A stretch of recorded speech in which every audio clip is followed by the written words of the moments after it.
Love this podcast? Support this show through the Acast supporter feature. It's up to you how much you give, and there's no regular commitment. Just hit the link in the show description to support now. Hey, it's Mark Maron from WTF, here to let you know that this podcast is brought to you by Progressive Insurance. And I'm sure the reason you're listening to this podcast right now is because you chose it. Well, choose Progressive's Name Your Price tool, and you could find insurance options that fit your budget, so you can pick the best one for your situation. Who doesn't like choice? Try it at Progressive.com. And now, some legal info. Progressive Casualty Insurance Company and Affiliates. Price and coverage match limited by state law. Not available in all states. Explaining football to the friend who's just there for the nachos? Hard. Tailgating from home like a pro with snacks and drinks everyone will love? An easy win. And with Instacart helping deliver the snack time MVPs to your door, you're ready for the game in as fast as 30 minutes. So you never miss a play or lose your seat on the couch or have to go head-to-head for the last chicken wing. Shop Game Day Faves on Instacart and enjoy $0 delivery fees on your first 3 grocery orders. Offer valid for a limited time. Other fees and terms apply.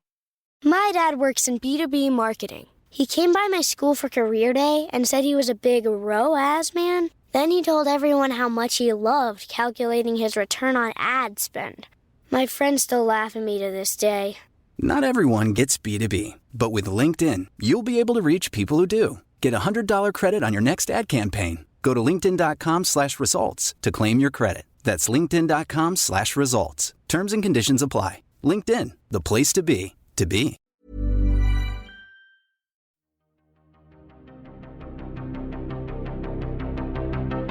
This is Writers on Film, the only podcast dedicated to books on cinema.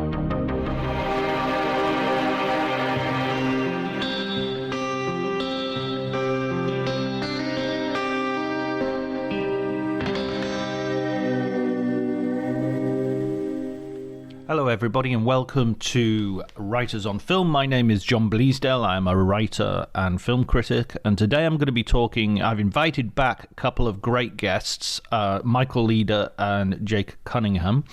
They are the pair behind the podcast and the successful book Ghiblioteheque.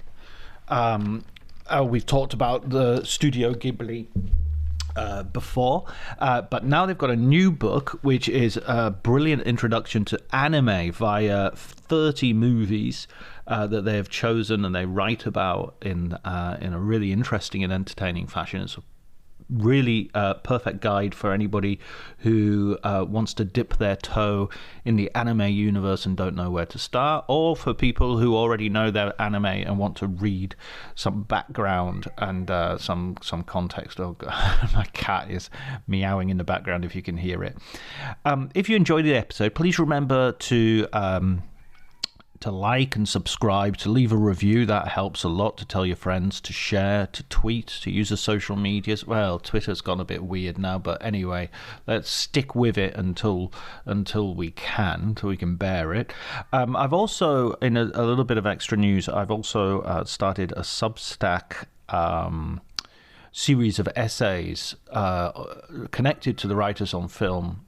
My poor cat, I need to go and open the door. Anyway, there's a series of essays. The first one is available, so I'll put the link in the show notes, and if you could subscribe to them,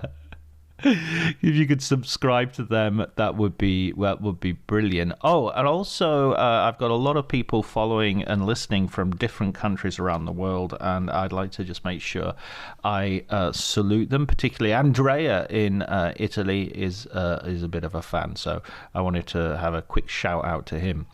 If anybody wants to communicate with me and ask for a shout out, I'd be more than happy to oblige, like some sort of crazed DJ at a wedding disco. Brilliant. So what did I say? Reviews, likes, subscribe, follow me on Twitter at Dr. John T D RJONTY. My parody account. Right, I've got to go and feed the cat. Okay, but before you do any of that, enjoy the conversation.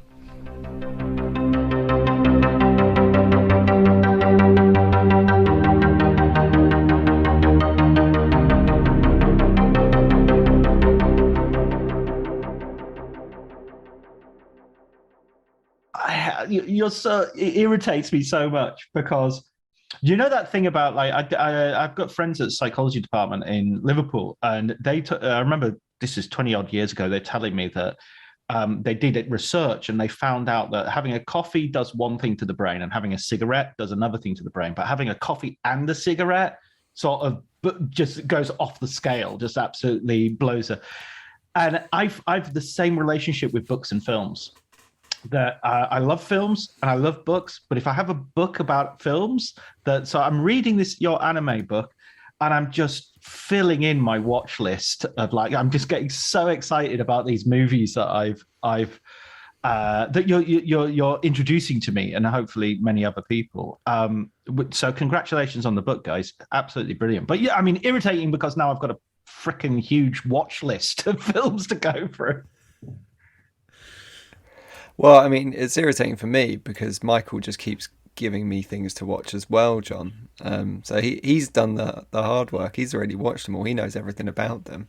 And then it's like I'm being set homework again, even though I left school like 20 years ago. Have you sorted that out in your contract? Do you sort of get paid more, Jake, because you have to do much more work? Hey. I get paid. I should be getting paid so much more. But if you noticed, John, there was a fraught whole Lennon-McCartney situation that Michael's name does come first on the book, even though my name is of course higher in the alphabet. So that's his payment.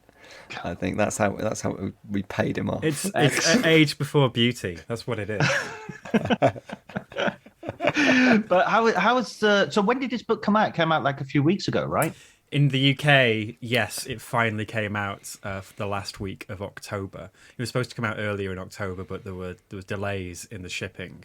So there was a freighter container full of our book that was in the backlog at the ports where there were strikes. Absolutely no problem with that. But it created an interesting situation where actually the French language and German language editions of the book came out first because they hit their initial release date. So we were getting pictures from friends who live and work in France of our book on shelves in French before it came out in the UK. So it came out in the UK finally end of October. It's out in the States, I think, in December, but it's slowly finding its way around the world. Permeating around the world. Yes.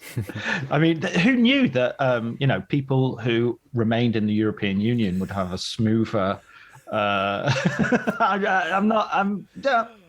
just baffled, just wondering, just off the top of my head, scratching my head. But John, we've got our freedom back, and you can't put a price on that, can you? And your beautiful blue made in Belgium passports as well. So, well, I got mine, and it's definitely not blue. It's black. That's the weird thing. They made all this fuss about it, and it is not a blue passport. It's just bananas, isn't it? Jake, you're still a European citizen, aren't you, as well? Or is that still ongoing? Oh well, yeah, I'm Irish, but that's still waiting for my. So COVID put the kibosh on any admin from any government institution that wasn't related to the dealing of COVID. So there's an enormous backlog, but I will hopefully soon have going back to my purple passport, purple maroon-ish, claret. Yeah. My whole UK side of the family is currently sort of. Applying for their Irish passports because we're Irish on my mother's side, so my brother and my mum are all going for it, which is funny. Yeah, I think there's going to be a real spike of Irish citizens over the last few years. Everyone's going to be drinking Guinness and doing jigs. It's going to be amazing. Going to Cayley's. It's going to be like going to Liverpool University all over again with everyone pretending that they've got Irish roots. But back to the book. Back to the book after our slight divergence. I mean, one thing I'd say right from the get-go is when I started reading this book, as opposed to Ghibli, because Ghibli I knew fairly well in terms of, the films I'd watch for my kids. With this book, I thought, right, anime, this is completely new territory. But then as I read the book, there were much more films that I'd actually watched. So even as someone who I would never consider myself an anime person or in any way like a huge anime fan, I'd still watched. I'd watched Akira. I'd watched Ghost in the Shell. I'd watched Your Name, and I'd watched Whisper in the Heart, I think. Is it Whisper in the Whisper Heart? of the that's a Heart's from Ghibli the film. previous book. So there would have been a different. No, it was one for the something anime else. book. There was another one on. No, it was definitely. He's looking at the contents now. I'll tell you exactly which one it was then. A Silent Voice. Ah, yes. Oh, lovely. A Silent Voice. Well, in a way, John, you're the perfect audience for this book because the first book was all about Studio Ghibli, and that was very much a lot of people's gateway into anime. They might even not be thinking of that as anime. And then the new book is a kind of follow-on from that. And so you might have people just like yourself who have maybe seen an Akira or seen a Ghost in the Shell, and we're kind of maybe getting you on the hard stuff at this point as well. We wanted to kind of broaden all your tastes within anime and show you that it's not all kind of scary, ultra-violent stuff. It's not all TV series that last for 900 episodes. There's a lot more going on there as well. And it's not very intimidating. That's the point as well, that this is a very accessible. Yeah, I suppose it's like formulating the sort of perfect pub quiz. Like, you don't want everybody to be foxed and get 0 out of whatever. So we have those handful of anchor films that we know can be on the cover. If someone looks into the chapter list, they'll recognize a few. And then these are the films to go deeper that are all, similarly accessible, both in terms of getting your hands on the films, but also in terms of their approachability as viewing experiences as well. And you've used the movie trick as well, haven't you? You've got 30 films, which is a really manageable sort of quantity that I can, you can make a watch list of 30 films and know that you can, over a number of months, you can go through them and watch them. And it's not too many. It's not sort of like, oh, okay, I'm never going to make this. It's an interesting number because I'm quite a fan of lists, but also I hate making lists as well. Of course, most film fans and film people in the film industry are thinking about the Sight and Sound greatest films list and the headache that comes with that. 30 feels like an interesting number because it's not 10 or 15 may feel like you have to have the absolute essentials and it has to feel definitive. There's a book that came out a few years ago by Helen McCarthy, who's an absolute legendary anime critic in the English-speaking world. She did 500 anime films. But whereas 30 feels like a nice place between definitive and comprehensive, where we can have those big hitters, deeper cuts, a couple of fun additions that are more reflective of our taste and background as well. So you can have a bit more fun with 30, I think. It's a good number. Yeah, I've already started filling up my list, and before before Jake joined us, I was just talking to Mike that I was watching, what was it, Promare on Netflix. I'd just gone through the Italian Netflix and was checking off all the films that I could watch there, of which there were quite a few, of which there are, a good selection. I mean, they've got all the Ghibli films, obviously, but there's a really good selection of anime generally. One question I would ask is, like, a film like Cowboy Bebop or Evangelion. Excuse me if I mispronounce anything. Do correct me if I do. They're coming off the back of sort of fairly long series. Would you advise watching the series, or would you say watch the film and then if you fancy it, go back to the series? What would? Well, this feeds into some of the many rules that we set ourselves when we were cracking this list, and we wanted to prioritize feature filmmaking, as in the cinema experience, or at least the 2 hour plus, or if you're lucky, 90-minute viewing experience. And that is only really one half, not even a half. It's one corner of the anime industry. The biggest area is TV animation. And now, increasingly so in terms of box office returns, the biggest area is spin-offs from long-running series. So as we speak, One Piece Red is about to come out, which has broken all sorts of records. It's the 14th. Is it the 14th? It's definitely double figures number of features in the One Piece series, which is itself spinning off from a long running anime series as well. And so when we had this in mind a person could pick up the book, read about a film, sit down and watch it in a couple of hours, with Cowboy Bebop and Evangelion, there's some specific stuff there. Cowboy Bebop is a series that ran in the early 2000s, was very cine-literate. Each episode is packed with film references. But then when the opportunity arose, when they finished the series to make a film, they wanted that to be its own thing. So, of course, it's the same characters, same world, and does have its sort of point in the chronology of the series where it lands. They envisioned this as serving a different audience, people who may not have seen the film. So it is intended to be a route in, an adjunct to the series. And Evangelion, you're opening a can of worms there, John, because Hideaki Anno, who's the filmmaker behind Evangelion, is a bit of a sort of beloved but also controversial figure within anime fandom. And in the book, we liken him to George Lucas in the sense that Evangelion was the series in the 90s that made his name, got him huge amounts of acclaim, huge amounts of very rabid fans.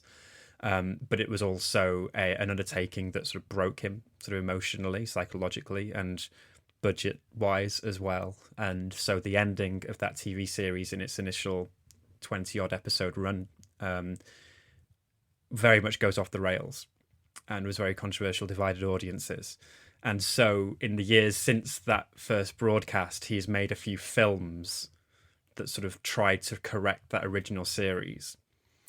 Meanwhile, Evangelion's massive in terms of merchandising, in terms of cross-promotional, everything. It's a huge money spinner, even though it's actually quite a very complex and hard to, quite a heavy series to get involved in. But then in the mid-2000s, he was then given almost a carte blanche, blank check. You retell Evangelion from scratch the way you want to do it. And it's called the Rebuild series. And he sees this as almost the cinematic retelling of the series. So you can have this relationship with the original series if you want to, but it is also it turns it into a film franchise. And fans of the series can watch it and be confounded and delighted by the way that it replays the hits but also departs from it. But it's intended to introduce the series to a new audience. And he talks about it in a really interesting way, because he says that he wanted Evangelion to exist almost like Ultraman or Godzilla, these heroes in these huge film franchises and characters in Japan that can be reshaped for every new generation, in a similar way to, I guess, Doctor Who and James Bond in sort of British filmmaking history. So that's why we included those, even though they are connected to TV series. And also, if you want to watch those TV series, they are only 26 episodes rather than 900, which is the case with some of the bigger franchises. But the great thing is, as part of Jake's research, he did go and watch all of Evangelion, and his brain has been changed forever by that. Yeah, it has. Well, I'm thankful for it. So you would advise watching the TV show then, Jake?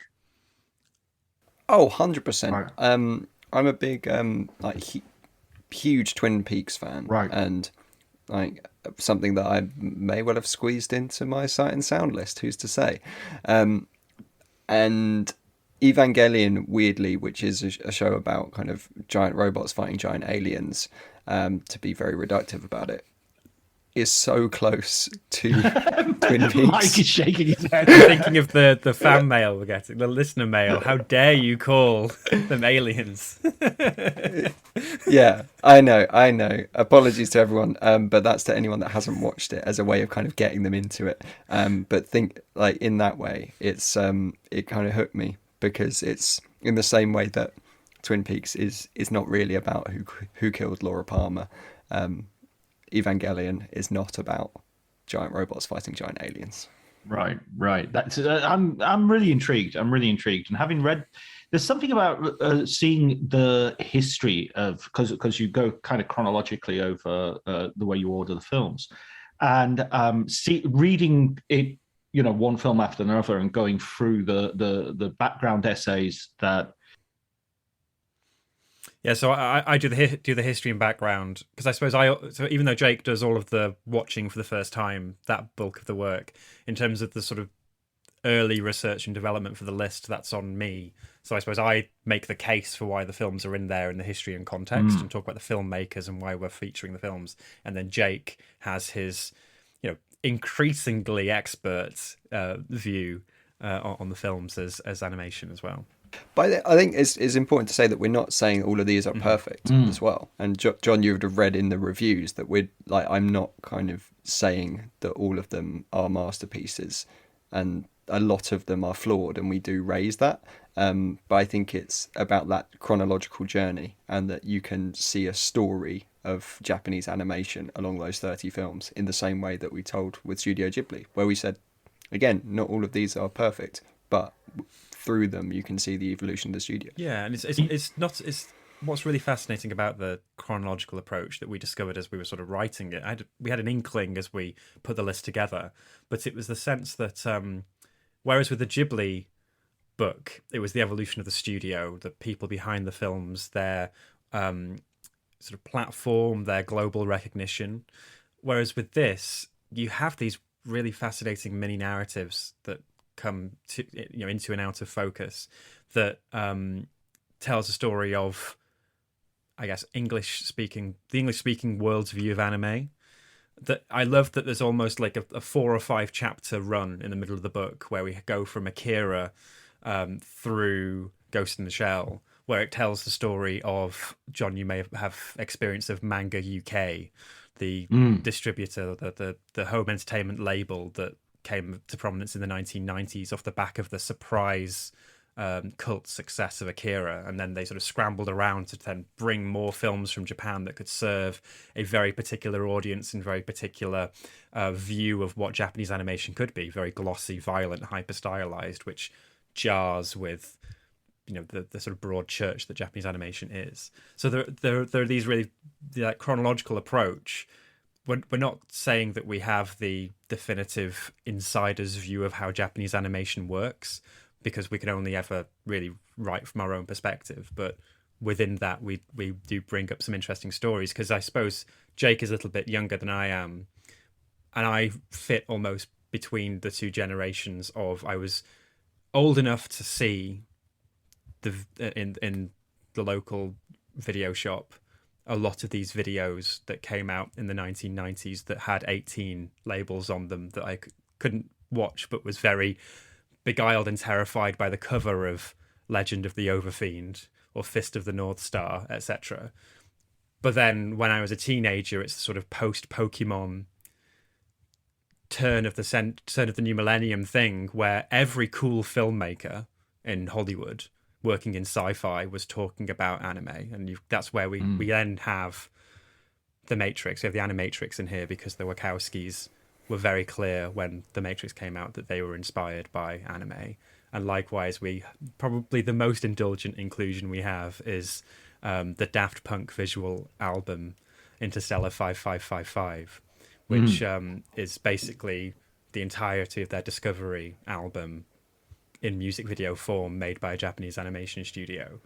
But that was a point where if you were like a teenager in 2001, it felt like Japanese animation was the coolest thing it could be, and was slightly different from maybe the violence. and would have been for so many people, myself included, without them realizing their first encounter with anime. Because if you were watching MTV at that time, you couldn't escape the music videos from Discovery, and all of those music videos were scenes from the film. And it's only kind of 10, 15, 20 years later that you think, oh God, yeah, that is where that's from. That's why that feels so familiar. And both of those phases sort of predated the, I'm going to say mainstream, but it's not, of course, not fully mainstream, but at least the sort of mainstream rise of Ghibli in the UK, because those films only started coming out in cinemas, but specifically on home ent in the mid-2000s. So there were always these waves of interest in Japanese animation. It's funny whenever the Guardian or the BBC do coverage of this new thing, this cool hip new thing coming from Japan called anime. They do that every 5 to 10 years. But really, of course, Japanese animation has been an industry now since the 1950s, and has always been successful and popular in Japan in its own way. It's just we only ever get this little sort of through the keyhole view of it. I want to ask a stupid question, so forgive me if it's stupid and I'll cut it out. We talk about anime as if it's kind of a genre, has these generic elements and these things that are... Is that a recognizable thing? Like, I suppose this leads on from the previous point. Is it just, no, anime is just Japanese for cartoons? Or is it, no, there is anime which has a specific sort of generic identity? Well, yeah, okay. Anime, it can be used to as a catch-all tag for animation that comes from Japan. I liken it to name any of your popular, buzzy musical genre terms, like grunge or Britpop, maybe even hip-hop, actually. Because hip-hop, Sorry, Michael, you're so 90s. Like, that's amazing. Trap. Name any of your... yeah. So let me tell you... What's everyone listening to? Britpop? Grunge? That's new, isn't it? Hip-hop? But I think I'm harking back to a time where there was a media that had the power to put a stamp on disparate elements to call it one thing when really it wasn't. But maybe hip hop's a good one, because hip hop can be a type of music, it can be a type of trend, it can be a type of culture, it can include art, it can include music and all this other stuff. But in terms of the Britpop thing, it is also mainly something that has been just as much created by distribution patterns worldwide. Our understanding of what anime is very different maybe to if you ask somebody from Japan what it is, because of all those ways that they've been pushed into pigeonholes of glossy, hyper-stylized violent films, or something for kids, or something that's Ghibli. If you ask Miyazaki if his films are anime, he'd say no. He sees them as animated films. And he believes their films should be judged on the world stage alongside any other. Because I suppose anime as a fandom and a fan culture does exist in Japan, and it's the pockets within pockets. There's Hideaki Anno and Evangelion is part of a generation of the people who were brought up on animation. That they very much defined themselves as that in the 1980s as they rose to prominence, which I suppose is similar to the waves of development within other sort of semi-popular cult media like comic books, where comics could be anything, right? Right. Any form of story told in a sequential art style. However, comics to some people means Marvel, DC superhero comics, and there are fans who very much align their identity to the trappings of that cultural or social movement. But for us, we use anime as the sort of general, commonly recognized and understandable term for Japanese animation. And within the book, even though there's a lot of conventional anime films, there are also films that will challenge those definitions, maybe, because early on in the, you've gone chronologically through the book, John, but some of those early films, there is no set style necessarily. The White Snake Enchantress, or Panda and the Magic Serpent, the first film we have in the book, was very much just trying to do what Disney was doing, but with a sort of Asian cultural reference point. There's a film, The Belladonna of Sadness, that's in the book, which is a 1970s art film, basically, erotic art film, that was made by a spin-off studio of Osamu Tezuka's empire. So he was the guy that created Astro Boy. So in many people's understanding of what anime is, he created the format, the template, but he also had this side studio that was making anime for adults. And Belladonna of Sadness is basically an erotic psychedelic art movie that was supposed to play alongside Fantastic Planet or whatever your European 70s art movies of the day were. So I guess it's one of those things where it's like you can be as specific or as general as you want, and it's not a stupid question at all, John, because it's the sort of thing that could be a 3-hour discussion in its own right, and we won't get a right answer for it. I appreciate that, Michael, but unfortunately the whole answer you were giving there, I was thinking, well, in the first book we said that Miyazaki and Takahata are Lennon and McCartney, and now you've just said that this book potentially has a Britpop element. So now I'm thinking, who are the filmmakers the Britpop filmmakers that owe everything to the Lennon and McCartney. See, we've also just, John, on Ghiblioteque, we've just done a podcast where we tried to do who are the Lennon and McCartney of Ghibli, and who would be the Brian Epstein, and who would be the George Martin, because we love doing nonsense like this. Yeah. I'd almost want to do the grunge, because who's the Pearl Jam, the Nirvana, the Soundgarden, Alice in Chains? Yeah. I mean, it's an inevitable sort of discussion when you start talking about influences and the anxiety of influence and how these things play out. But what about you, Jake? I mean, you're coming in with these 2 books, and you've got to be the sort of the neophyte, if that's the right word. Guinea the pig. Guy who's experimental subject. It's like the Stanford prison experiment, essentially, and you're the innocent university student being thrust into the middle of it. The next book, you've definitely got to say, right, this is a bunch of films I've watched. You sit down, Michael, and you watch these as well. I don't know, Confessions of a Window Cleaner, something like that.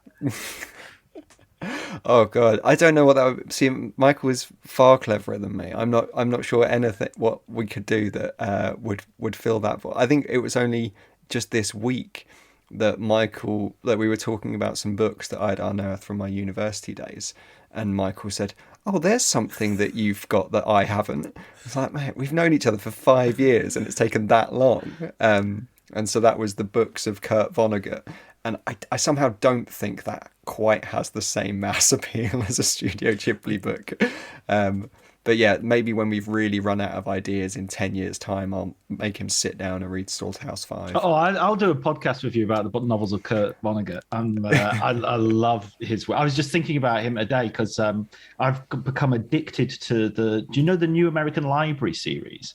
They're sort of like black books, hardback books with a sort of red and white stripe. Oh, and the sort of the cursive font on the front. Yeah. Oh, yeah, exactly. I've got the I've got the James Baldwin. Yeah.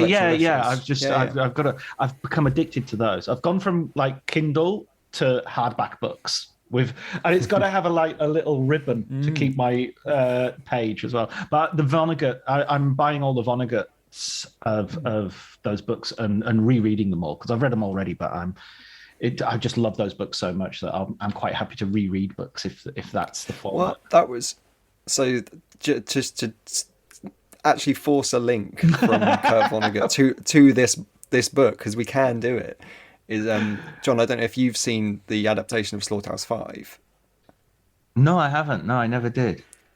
It's really, really good. It won the Grand Prix at Cannes, and I think it's a really impressive adaptation of what, even when you're reading it, you're thinking that like no one could make sense of this, and it really, really works. At least I think that.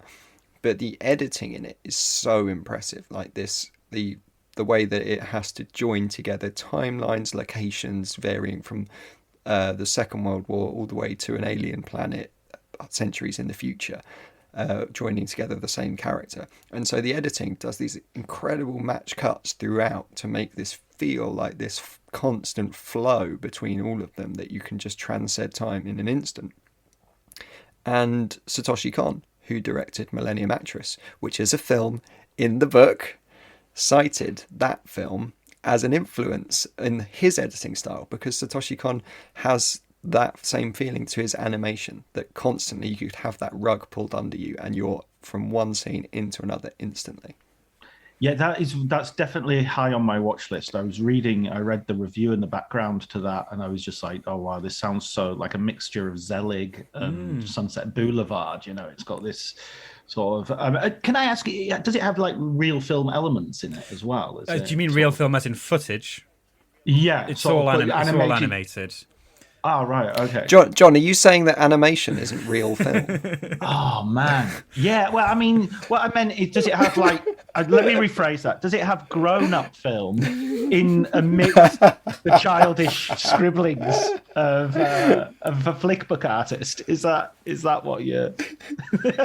does that tie it up? It's all animated. It doesn't have any live action footage in. Had you seen any other Satoshi Kon films, John? Because I guess Perfect Blue and Paprika Sort of the Yes, I've seen Paprika. Yes, and yes. he I haven't was a seen Paprika filmmaker as either. well who very sadly, tragically died very young, and left a small body of work, 4 features and a TV series as director that are incredible and still ahead of the curve to this day, still inspiring animators around the world. But he'd reached a point where I think Paprika premiered in Venice, so he was becoming a filmmaker on the festival circuit, the World Festival circuit. But Millennium Actress, we chose that one, which I think actually, probably if you polled people, would be the least well-known or least widely viewed film of his. But it is one that is such a celebration of cinema, using the possibilities of animation with a bit of that Slaughterhouse-5 non-linear narrative style. That it's so dizzying, but it's an example of what we want to show, which is that anime isn't this sort of contained world separate from cinema. They are drawing inspiration. These directors of anime films are feature filmmakers that are drawing inspiration from other filmmakers. And in terms to answer your question, there's no live action footage, but there's lots of footage in there that is riffing on or referencing familiar films, because it's a story about a fictionalized actress that's sort of half based on Setsuko Hara, who's in Ozu films of the 1950s, and she famously became very reclusive and she retired quite young. And the film is about a film crew going to interview, being granted a very rare interview with this reclusive actress, and the stories she tells, mingled with the absolute fanboyish glee of the interviewer, takes them on this journey through the films of her life, which include nods to Ozu, to Kurosawa, to other genres of popular cinema in Japan across 50 years of cinema.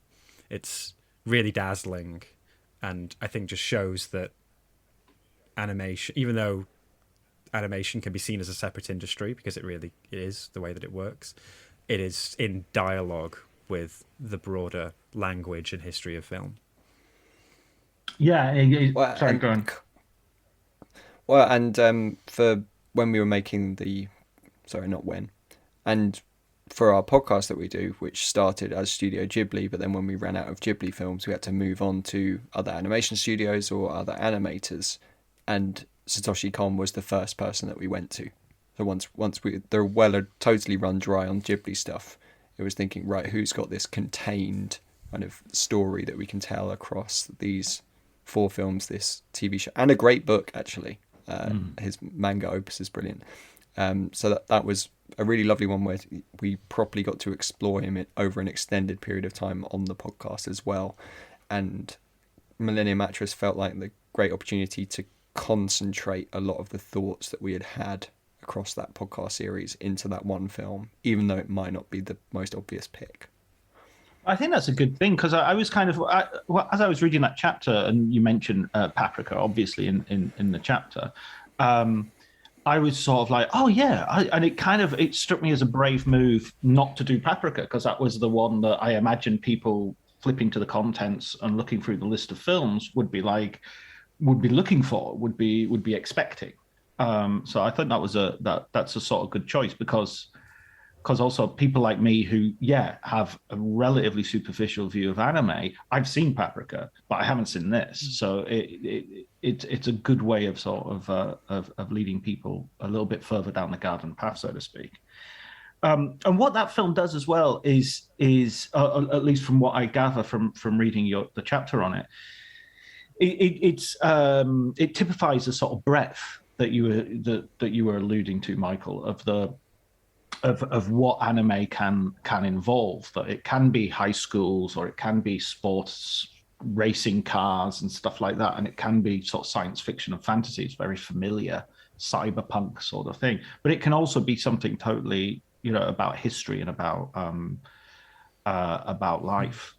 Yeah, I think it's something peculiarly Western, but very specifically American and British view of these different forms of storytelling. I mean, John, you're based in Italy, and Italy's the place where they still have comics for commuters, for, bored blokes on their route home from the bank will pick up a comic for the train home. It's the same in Japan, where it really is age, 8 months to 80 years should be served by animation or in some form. So we wanted to reflect that in the book, because it really is becoming probably more and more humiliating to come from. I mean, there are many reasons to feel humiliated to come from British culture in today's day and age, but it is particularly when you hear day in, day out. This episode is brought to you by Progressive Insurance. Do you ever think about switching insurance companies to see if you could save some cash? Progressive makes it easy to see if you could save when you bundle your home and auto policies. Try it at Progressive.com. Progressive Casualty Insurance Company and Affiliates. Potential savings will vary, not available in all states. My dad works in B2B marketing. He came by my school for career day and said he was a big ROAS man. Then he told everyone how much he loved calculating his return on ad spend. My friends still laugh at me to this day. Not everyone gets B2B, but with LinkedIn, you'll be able to reach people who do. Get a $100 credit on your next ad campaign. Go to linkedin.com/results to claim your credit. That's linkedin.com/results. Terms and conditions apply. LinkedIn, the place to be, to be.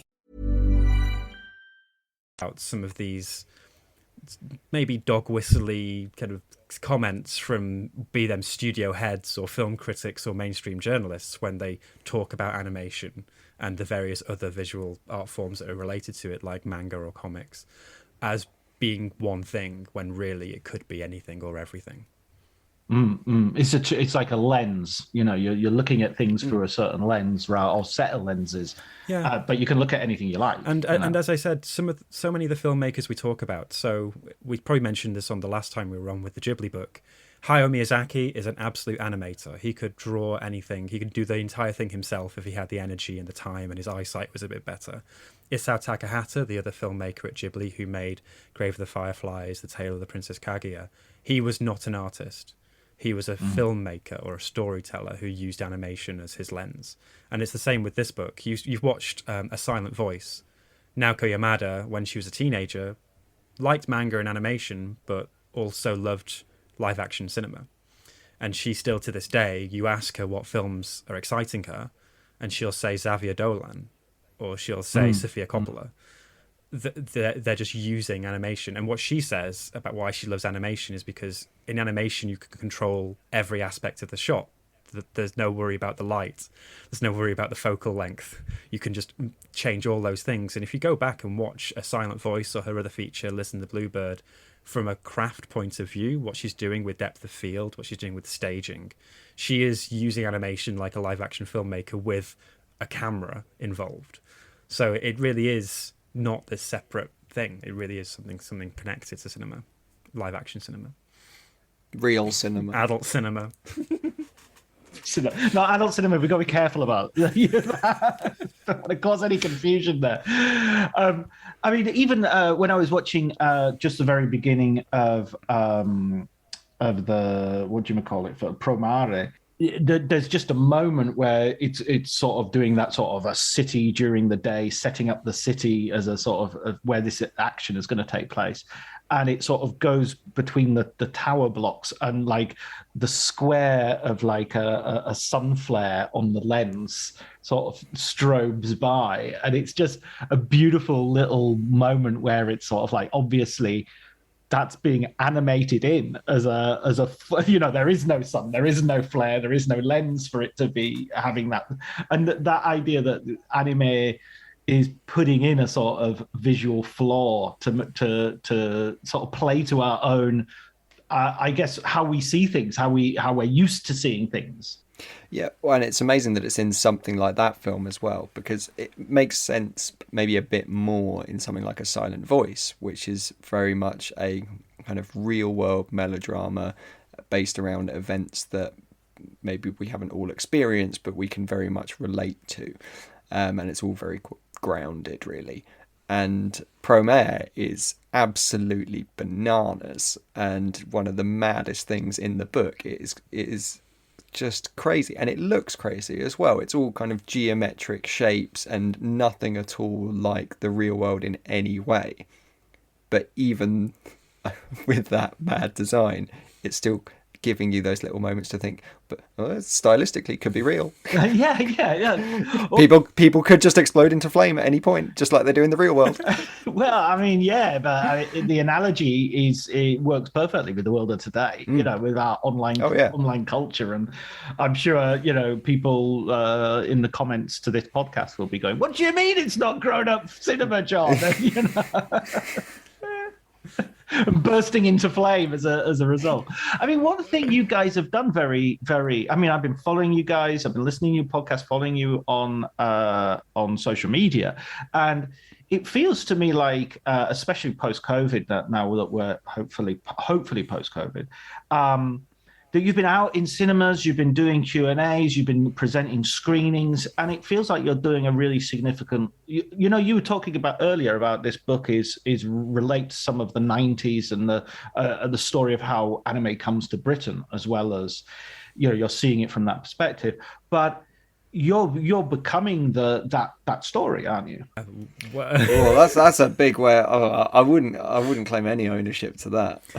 It is true though that post-COVID, we started this as a podcast, and now I'd probably say that really we're a sort of three-pronged operation. We are a podcast, we write books, and we also do these events, and that's happening right now. We're doing a book tour, and the book tour is sort of an excuse to get out in the world and do these screenings, because really we feel if there is any sort of activist sort of edge to what we're doing, we want to get these films on a cinema screen so people can watch them and enjoy them and get them to audiences that maybe haven't seen them in this setting, or maybe even audiences sort of, as you say, John, maybe they have seen Akira or seen Ghost in the Shell but didn't realize that these other sorts of films existed. So the sort of first screening of our book tour was a screening of Millennium Actress at the Depot in Lewes, which is one of the great independent art house cinemas in the country here, but they don't tend to show older anime films. It's getting better in terms of new releases. There are companies working now that make those films available to cinemas up and down the country, but there isn't much of a rep scene in the way that the BFI may have a national screenings tour of Akira Kurosawa movies, or actually the big success of the year was Curzon did a Wim Wenders retrospective that went up and down the country showing his entire film back catalogue. I went to a packed out screening of Paris, Texas on a Sunday morning, and like in Brighton, I'm like, wow, this is amazing to see. And also seeing this film on the big screen is amazing. And that's sort of how we feel about this. And we have 30 films here that serve different audiences, and we talk to cinemas about what their audience is, whether it's older skewing, maybe they're more interested in history and drama or art. There are films in here that are like In This Corner of the World, which is set in the Second World War, but is about a young woman who wants to be an artist. Similarly, there's Miss Hokusai, which is a biography of the famous Japanese artist Hokusai's daughter, who is also an aspiring artist. Then there are these films that do play to audiences that are interested in history or are interested in pushing genre to the limits of creativity and imagination, or reflecting a different point of view on culture or the world around us. So that is absolutely part of our ongoing project now, because we believe that there are audiences out there that would be interested in seeing that, and every event we do, we're surprised and delighted by the people that turn out for it. And also, Jake and I, we didn't grow up in the London bubble. We both grew up in what would be called the regions, even though Manchester is definitely, don't tell anyone in Manchester they're from the regions. But, again, not to lean back on music analogies, but I grew up looking at gig listings being like, oh, if only I could go to London to see that gig. And it's similar with film screenings. Most of the cinemas showing rep cinema in the UK are based in London. It's getting better every year. There are some amazing venues around the country showing films, and we want to be part of that, to take the films out and about. I've got this compass point plan, John, where I want us to host a screening in the most northerly, southerly, easterly and westerly cinemas within the British Isles. And sometimes they might come back and say, this is a bit niche. But then we just move a few miles south and go to the next one. But we're working our way around. And I think, like, considering everything that's happened up in Scotland with cinemas and festivals being closed down so quickly, you just had another one today as well, the Lighthouse, which has had to close its doors, and it's just so sad. And as Michael said, like, growing up, I would go to a place called the Hailsham Pavilion, which is a brilliant independent cinema, but like a new release would come out essentially when it was coming out on DVD, because that was the cost of doing everything, and it just had to be that late to be able to afford to put it on. And it was brilliant when stuff came around, but even that cinema struggles, and so many more do. And so, like, with that Millennium Actress screening, there was 10 times more people than they would normally get for an anime screening. And like, it's brilliant that by doing this book, the podcast, the shows, that we can take these films out there, but also that within those communities there is something different to go and watch as well. And the people turning up is not necessarily what you'd expect. Of course, when we went to Dundee, like if we go to a town or Nottingham, go to a town with a large university population, of course there'll be people who look like our people. You know, they're there with their blue hair and their Ghibli earrings. But when we went to Lewis or some of these other cinemas we went to Dumfries as well for a small cinema there, it's a mix. There are older people as well who are attracted to come to these screenings. We had my favourite one that I like trotting out is there was an older couple when we went to Nottingham who came along to the screening just because the husband of the couple used to work for Toyota or Mitsubishi and used to commute over to Japan in the 1970s and 80s and was just interested in seeing something different from Japanese cinema. So it's really fascinating. In terms of checklists, we've done Scotland, Wales and England. Admittedly, in terms of Wales, mostly in Cardiff and the Green Man Festival. We've done a good chunk of Scotland. I know, Jake, you want to go further north. Northern Ireland has been the elusive one. I want to get on a ferry. That's what... I want to travel across the water to host one of these. But we're once you're on the ferry, it lasts about 10 minutes, and then you're really bored for several hours. Well, we can do it if they've got a screen on the ferry. We'll do a makeshift show that would be there. even better. Yes, this is like Get Back when they're trying to work out where to play. You're just going to end up doing a screening on the ceiling on the roof of your building. Oh, what's this Michael Lindsay Hoggett keep saying? The amphitheatre is going to be great. We're going to keep doing it. We're going to do that. Yeah. And we're going to get a boat and we're going to fill it with fans of the podcast, and we're going to be on it for 3 weeks. It's going to be amazing. Michael's shaking his head. Michael's shaking his head here. I'm shaking the head at the majesty of that idea.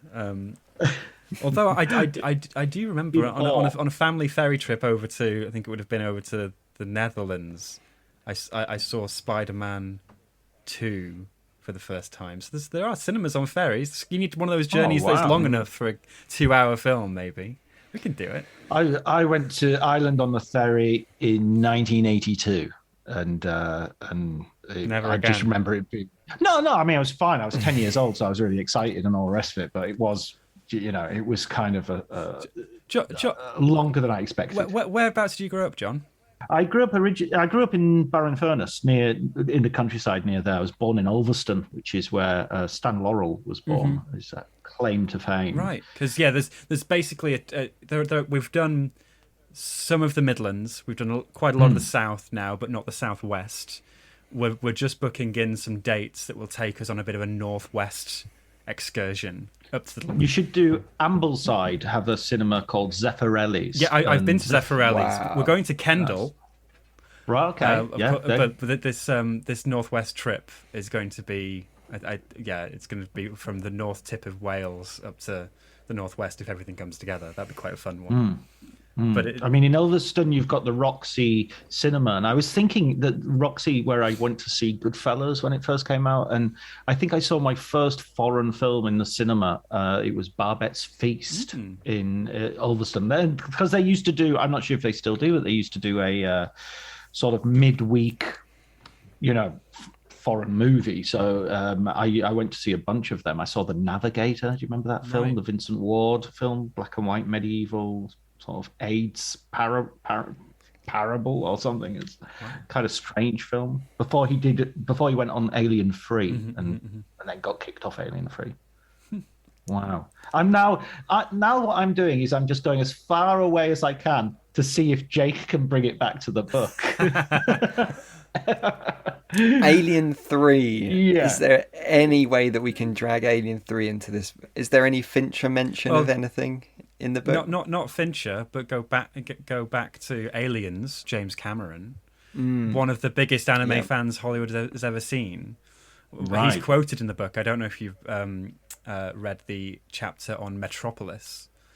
Yes, of course. Which is it's a strange film. It's sort of half a remake of the Fritz Lang film, but also half a tribute to the Osamu Tezuka manga, which famously, or maybe apocryphally, he created a manga called Metropolis, having only seen a single still of the original film. So the story is completely different, and they sort of mashed the two together in this feature. And James Cameron said that it was a new dawn for animation. But that's what I kind of love that there are so many sort of the great visionary Hollywood filmmakers turn to Japan for inspiration. You mentioned an apocryphal story as well about Steven Spielberg being really influenced by one of the films, but then you kind of you put it out there that it's apocryphal, that it's not really, it's an urban legend. So this is the Castle of Cagliostro, even though we have the Ghibli book where he did all of Ghibli's films, both Hayao Miyazaki and Isao Takahata made films before they founded Studio Ghibli, so they do have films in this book. So the Castle of Cagliostro, the Lupin III feature film, was Miyazaki's feature debut as a director.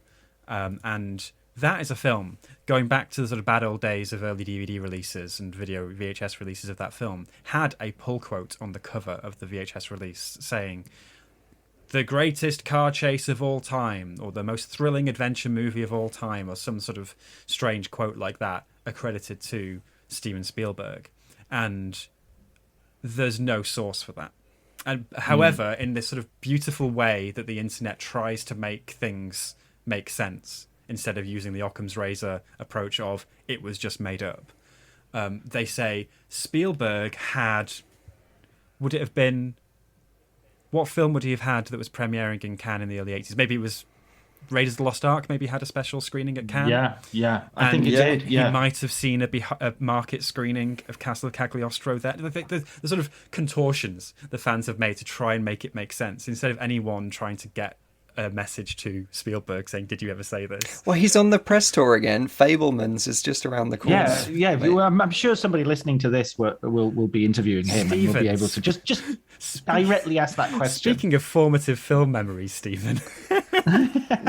But yeah, so there's a whole thread that I did trying to dig into this, and the American distributor that re-released Castle of Cagliostro on Blu-ray, they piped in as well, because they had researchers who were also saying we've found nothing anywhere. I think I found convention programs from as in the magazine pamphlet programs from the mid-80s where they might be the place where this quote first appeared.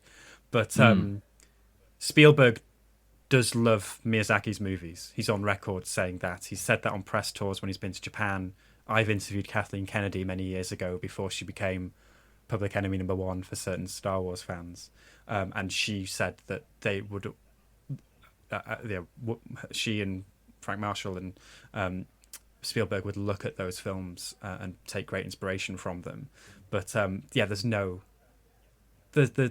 proof that Spielberg has even seen that film. Apart from, I don't know if I mentioned this in the book. This is the other interesting wrinkle. The video game. The video game in the background in the arcade scene in Goonies is an arcade game made a few years later that was sort of in the style of Dragon's Lair. Those ones that would be half animated, half playable, that used footage from the Lupin III movies. But it's just one of those funny stories that comes up. That's Danny Torrance's jumper in The Shining, isn't it? It's at the level of detail. Jake, how knowledgeable were you about this broader level of anime before you started this project? Because your role as in Ghibli? Were you watching outside of Ghibli more Japanese stuff before then? In a way, I was more prepared for this one than the Ghibli stuff. Yeah.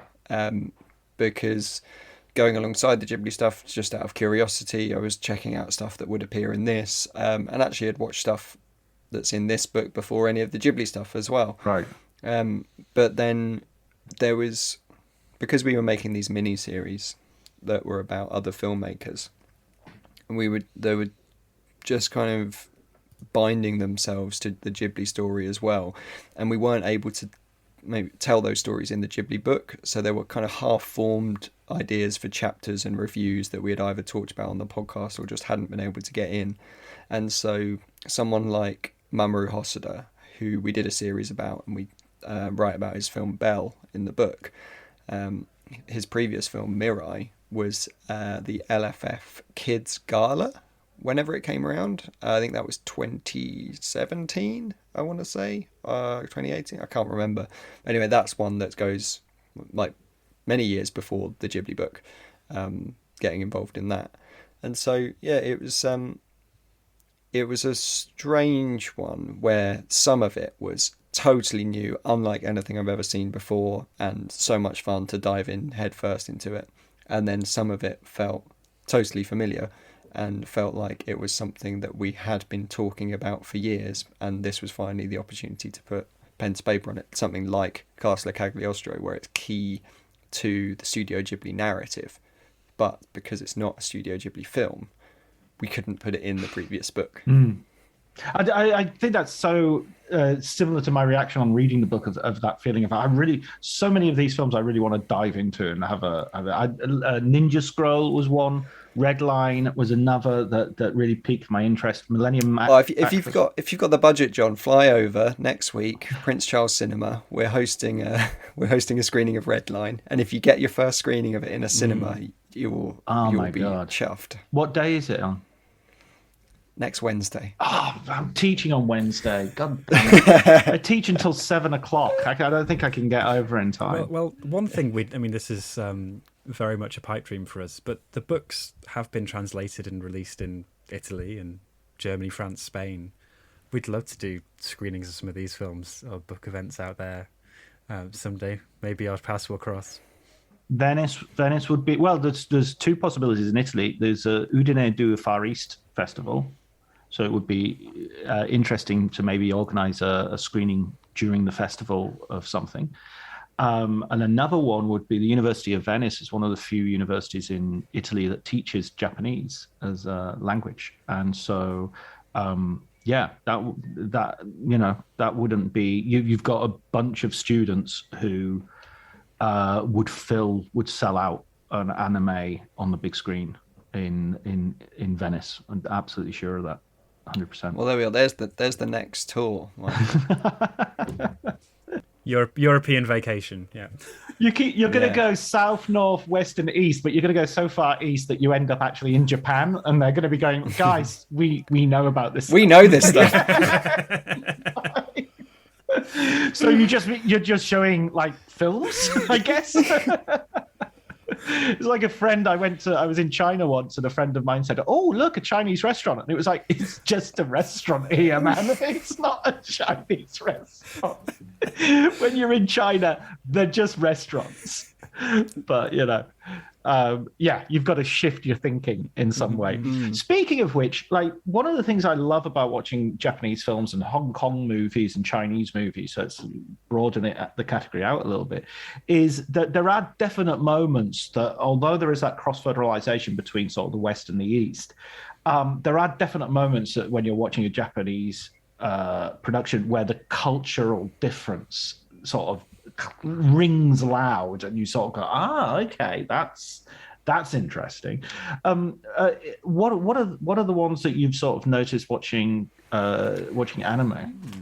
Well, I think going back to the Ghibli book, and both are on shelves right now, so we can talk about both. Sure, absolutely, no worries. Go back to the previous Writers on Film episode for a real deep dive onto that one. Yeah, a link in the show notes.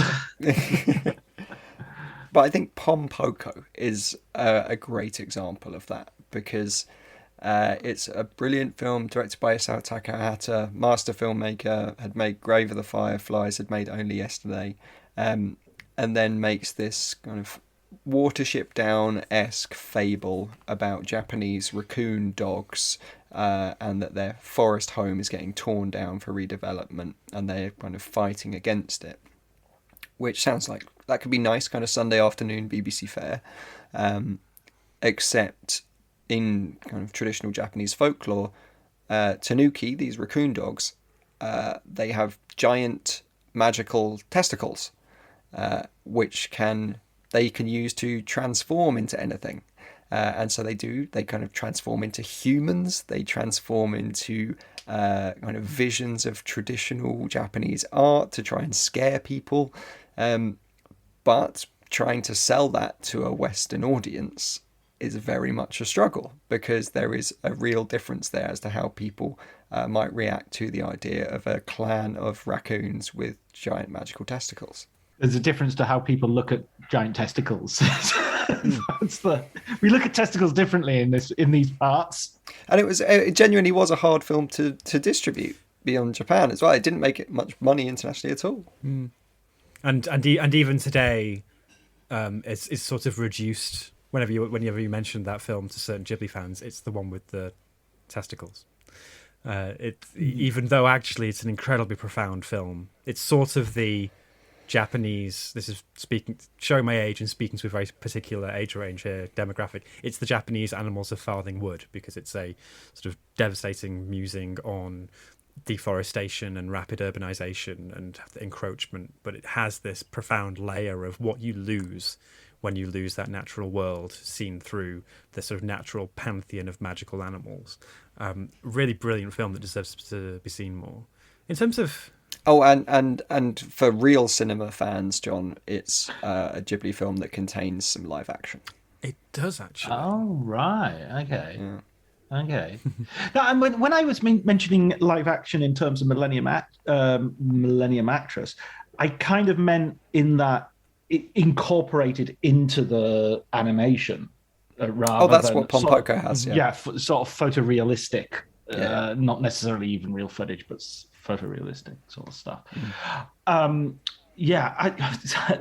That's it. I take Michael's point as well that that we can then get hung up on something which is just sort of matter of fact for that culture. So in a way that sort of obstructs our way of selling it or distributing it or talking about it critically in a way that's serious, rather than halfway through saying how profound it is and what a great meditation is, someone's going to click their fingers and go, oh, you mean a big magical balls film, and it's going to destroy the atmosphere somewhat. Yeah.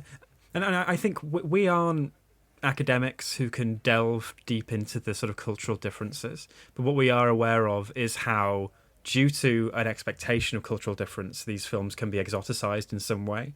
And you see that in a very positive and good faith kind of way in many of the mainstream writing about films from Japan. They talk very much about the Japaneseness, but for us coming towards this as sort of world cinema fans, we all, knowing our biases, knowing the limitations of our perspective, we see instead this push and pull between Western and Eastern influences.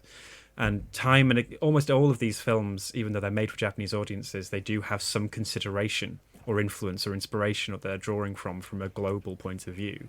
And that's what's really fascinating. So when you talk about something that's like any confounding elements or surprising elements that are very Japanese, one film in the new book came to mind, and it's actually one that does have a lot of inspiration from global literature, but it's a film called Night on the Galactic Railroad. And that's because it's an adaptation of a novella that's a sort of set text in Japanese kids, for school, but is very abstract, cosmic, doesn't have much in the way of conflict, doesn't really show its hand very strongly in what its messaging is even. So it has this, it's a very hard one to get a handle on, very beautiful and moving film, and a very slow moving film as well, that uses anthropomorphic animals on a cosmic journey on a train to talk about everything from life to death and beyond. Yeah, in a way, I don't know if I mentioned this in the review, but it reminds me of The Little Prince in that way as well. In that each planet on The Little Prince's journey, you can interpret in so many different ways, and it can be about something so minor as the petal on a flower, but that can be something as massive as the mortality of the human race. And that's the stuff that's fascinating to us as well, is that as much as there is this impulse to talk about Japanese cinema as this hermetically sealed national cinema industry in its own right, so many of the filmmakers don't abide by those rules. Whether that is the manga artists and animators who were very much heavily influenced by French and Italian comics of the mid-20th century, the heavy metal kind of generation of alternative comics, or whether that's the fact that in Japan there's a whole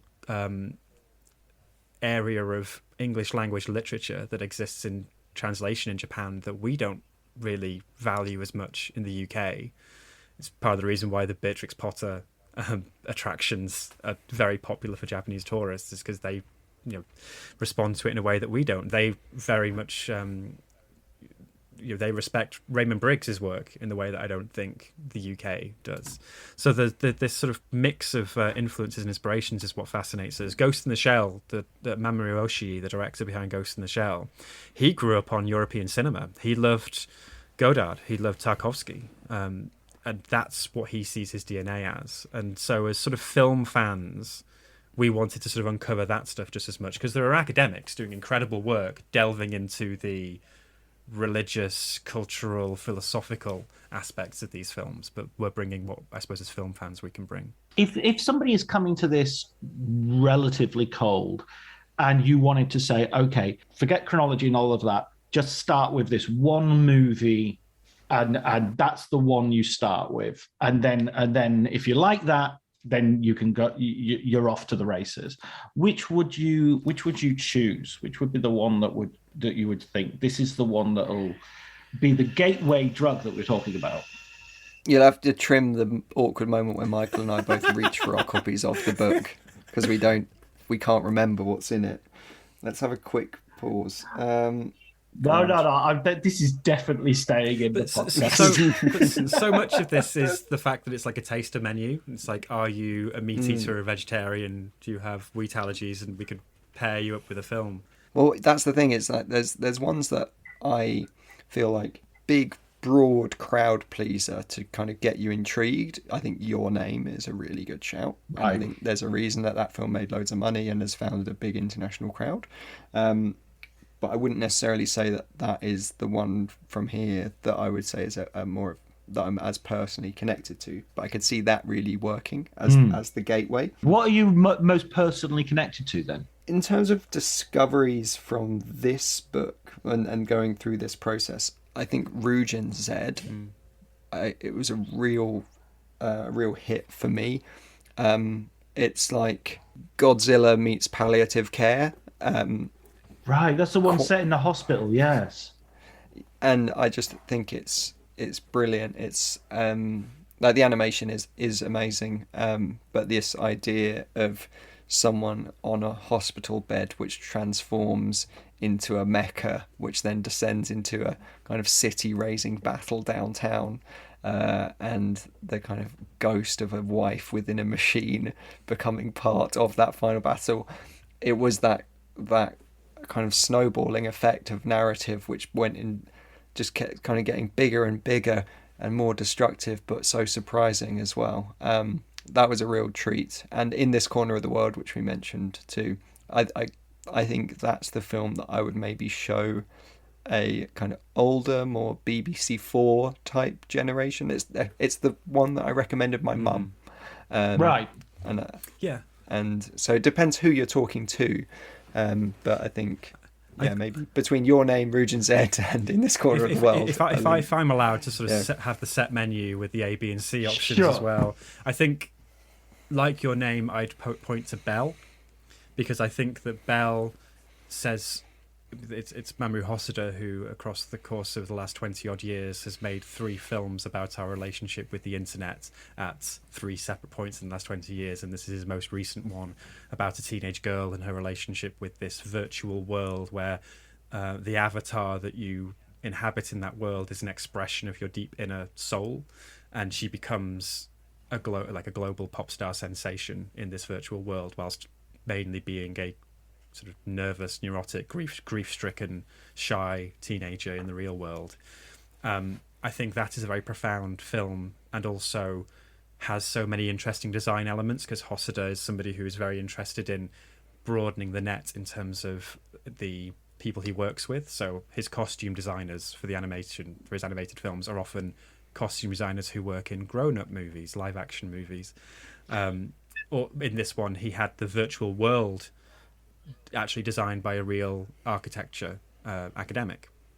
So sort of what would a city populated by billions look like if there was no such thing as gravity in this virtual world? And it looks much better than Meta does. All of Facebook's money, can't dream up something as good as that. Likewise, it's a retelling of Beauty and the Beast, so there is a sort of anchor there. In terms of that older audience, there are a couple of really interesting films. Jinro, the Wolf Brigade, is a really interesting one, because that is a sort of rain-slicked sci-fi noir alternate history film set in a Japan where the war went a different way and they were occupied by Germany.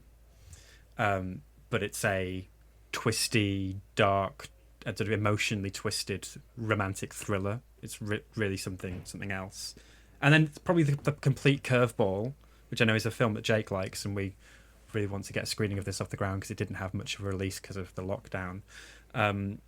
Ongaku, which I think has great potential to break everybody's conceptions about what anime could be, because we say this in the chapter, but every other film in the book has been made by some of the world's greatest artists and animators, sort of slaving away for months on end. Ongaku's made by people who'd never worked in animation before. It's very much a DIY film about a DIY punk band, and it's about this bunch of layabouts who decide to form a band even though they only have 2 basses and a set of drums and no musical talent between them. And it just captures a sense of youthful spirit, but it also plays really well as a sort of outsider film, in the sense that the characters aren't very charming at all, and the music they make is not proficient, but it's really exciting when they get to it. I'm writing those down, and I'm checking Netflix and Amazon Prime as we speak in order to... If you notice me looking to one side, it was because I was on my iPad just putting in the names to check what's immediately available. Listen, guys, thank you so much for coming on the podcast again. I can't wait to talk to you again about your next book, which is going to be about Kurt Vonnegut's film adaptations, of which there are only 3, I think. Mother Night and Slaughterhouse 5. Well, there's Breakfast of Champions, the Bruce Willis one. Alan as Rudolph film, and the documentary that came out this year. Unstuck in Time. Well, there we are. At least 4 episodes. We've done a 4-episode miniseries before, Michael. There we are. There you go. Now we just need a pun for the title. This won't Kurt. No. Well. We'll come up with it. Listeners, tell us your ideas for a miniseries title. Thanks, guys. Absolutely great talking to you, and congratulations on filling up my watch list again with your ideas. Cheers, John. Thanks so much, man.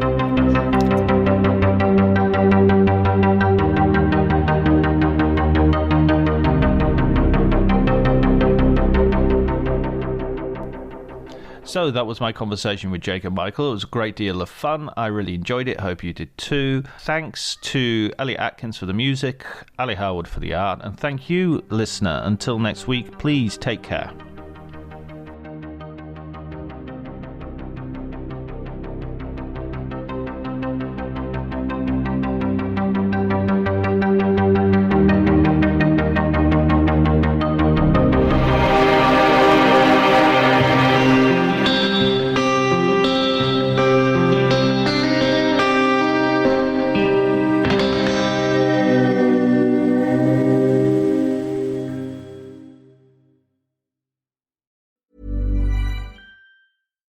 Cue the fireplace and your favorite fall movie.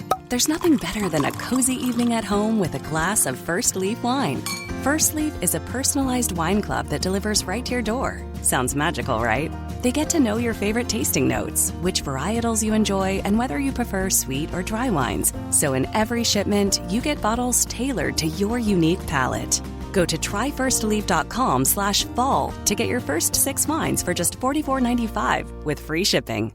Hey, it's Mark Marin from WTF here to let you know that this podcast is brought to you by Progressive Insurance. And I'm sure the reason you're listening to this podcast right now is because you chose it. Well, choose Progressive's Name Your Price tool, and you could find insurance options that fit your budget, so you can pick the best one for your situation. Who doesn't like choice? Try it at Progressive.com. And now, some legal info. Progressive Casualty Insurance Company and Affiliates. Price and coverage match limited by state law. Not available in all states. My dad works in B2B marketing. He came by my school for career day and said he was a big ROAS man. Then he told everyone how much he loved calculating his return on ad spend. My friends still laugh at me to this day. Not everyone gets B2B, but with LinkedIn, you'll be able to reach people who do. Get a $100 credit on your next ad campaign. Go to linkedin.com/results to claim your credit. That's linkedin.com/results. Terms and conditions apply. LinkedIn, the place to be, to be.